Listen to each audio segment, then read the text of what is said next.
최근 정부가 저출생 대책을 대대적으로 발표했는데요. 그중엔 극히 일부에게만 혜택이 돌아가서 실효성 지적이 나오는 정책들도 적지 않습니다. 이준범 기자가 구체적인 수치로 확인해봤습니다. 이번에 정부가 내놓은 주요 저출생 대책 중 하나는 주거 대책입니다. 주택 매매나 전세 자금으로 신생아 특례 대출을 받을 수 있는 소득 기준을 부부 합산 연 2억 5천만 원까지 끌어올렸습니다. 새로 수혜를 입게 될 것으로 예상되는 가구는 전체 신혼부부 가운데 2%, 초고소득층입니다. 소득 구간별 출생률을 확인해봤습니다. 2019년 기준으로 100가구 가운데 아이를 낳은 가구 수는 소득 하위층이 1.34가구, 중위층은 3.56가구, 상위층 5.78가구였습니다. 상위층이 하위층보다 아이를 훨씬 많이 낳고 있는 겁니다.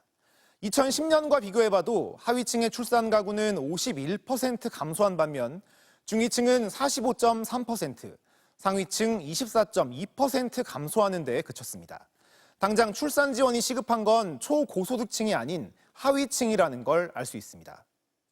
각자 집이 있는 사람끼리 결혼해서 1가구 2주택이 되는 경우 양도세와 종합부동산세를 1주택자로 계산해주는 기간도 현재 5년에서 10년으로 늘려주기로 했습니다.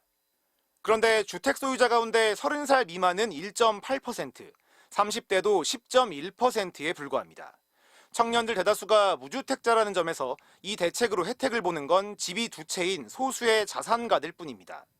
또 가족 돌봄 휴가와 배우자 출산 휴가를 하루 단위가 아니라 시간 단위로 유연하게 쓰게 해준다고 했지만 통계청 조사를 보면 유연근무제를 사용하는 임금 노동자는 대기업을 중심으로 전체 15.6%에 불과하고 47%는 사용을 희망하지만 못하는 실정입니다.